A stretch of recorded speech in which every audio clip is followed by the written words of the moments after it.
আমার জীবন যার জন্য, আমার মরণ যার জন্য, আমার বেঁচে থাকা যার জন্য, তিনি হলেন আল্লাহ। তাকে দেখতে পাবো না, তাকে দেখতে পাই না, কত কষ্ট, কত বিরহ। এই জন্য আল্লাহ রাব্বুল আলামিন বান্দাদের সান্ত্বনার জন্য পৃথিবীতে আল্লাহর কিছু স্মৃতি দান করলেন, যেই স্মৃতিগুলো আঁকড়ে ধরে, যেই স্মৃতিগুলোর দিকে তাকায়া বান্দা আল্লাহর কথা স্মরণ করবে, আল্লাহ রাব্বুল আলামিনকে না দেখার কষ্ট সে কিছুটা লাঘব করবে, কিছুটা সান্ত্বনা লাভ করবে। এই স্মৃতিগুলোর মধ্যে 1 নম্বর স্মৃতি হলো পবিত্র কাবা ঘর। পবিত্র কাবা ঘর হলো কার স্মৃতি? জোরে বলেন, এটা কার ঘর?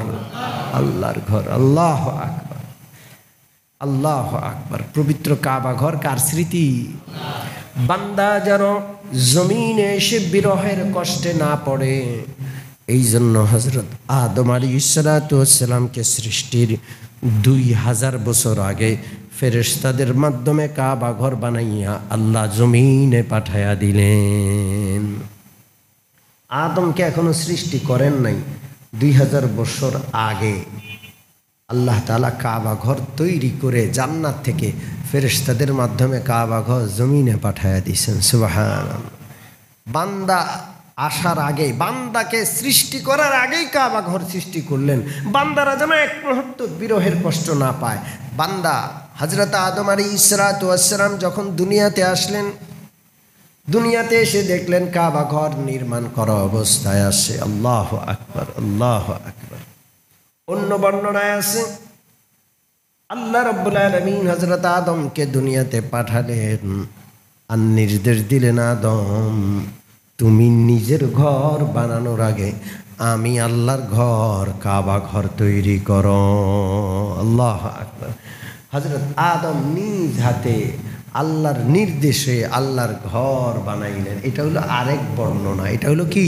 আরেক, বিভিন্ন বর্ণনা আছে। এই জন্য হাদিসে আছে এই পৃথিবী পুরাটা পানির নিচে ছিল। কিসের নিচে? ডুবন্ত ছিল। জোরে বলেন, পানির নিচে ডুবন্ত পৃথিবী। সর্বপ্রথম যেই জায়গা থেকে জমিনটা উপরের দিকে উঠে, ওই জায়গা থেকে একটা বুদবুদি বের হলো। পানির ভিতর থেকে বুদবুদ উঠে হাওয়া বের হয়। ওই বুদবুদে উঠে সর্বপ্রথম জমিনের ওই জায়গাটা পানির উপরে ভেসে উঠে। ওই জায়গাটা হলো পৃথিবীর মাঝখান, মধ্যখান, পৃথিবীর কেন্দ্র। সেই জায়গাটায় আল্লাহ কাবা ঘর বানাইলেন। এটা হলো পৃথিবীর কেন্দ্র। এটা কি? জোরে বলেন। وَإِذْ جَعَلْنَا الْبَيْتَ مَثَابَةً لِلنَّاسِ وَأَمْنًا وَاتَّخِذُوا مِن مَّقَامِ إِبْرَاهِيمَ مُصَلًّى। ওই সময়ের কথা স্মরণ করুন যখন আমি বাইতুল্লাহকে এই পৃথিবীর কেন্দ্র বানিয়েছি। মাসাবাতাল লিন্নাস, মাসাবাতানের এক অর্থ হলো কেন্দ্র। পৃথিবীর মধ্যখানে হইল কি? পবিত্র কাবা ঘর। এই পবিত্র কাবা ঘরের উপরে বাইতুল মামুর রয়েছে আকাশে। আল্লাহু আকবার। পৃথিবীবাসীর জন্য, জমিনবাসীর জন্য আল্লাহ রাব্বুল আলামিনের ঘর হলো বাইতুল্লাহ, কাবা ঘর। জমিনওয়ালারা বাইতুল্লাহকে কেন্দ্র করে, কাবা ঘরকে কেন্দ্র করে তাওয়াফ করে।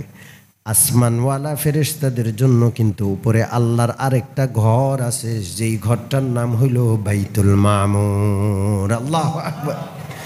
মেরাজের হাদিসে আছে ঠিক বাইতুল্লাহর বরাবর উপরে হইল বাইতুল মামুর।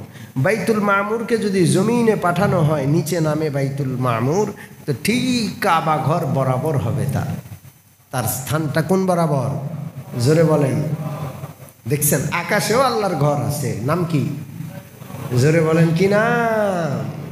আল্লাহ রসুল যখন মেরাজে গেলেন, তখন 7ম আকাশে যখন উঠলেন, তখন তিনি বাইতুল মামুর দেখলেন হযরত ইব্রাহিম আলাইহিস সালাম বাইতুল মামুর নামক আল্লাহর সে আসমানি ঘরে হেলান দিয়ে বসে আছে। আল্লাহু আকবার। তা আসমানেও আল্লাহর ঘর আছে, জমিনেও আল্লাহর কি আছে? ঘর আছে। আলহামদুলিল্লাহ, আলহামদুলিল্লাহ। এটা আল্লাহ রাব্বুল আলামিনের স্মৃতি। এটা পৃথিবীর সর্বপ্রথম ঘর।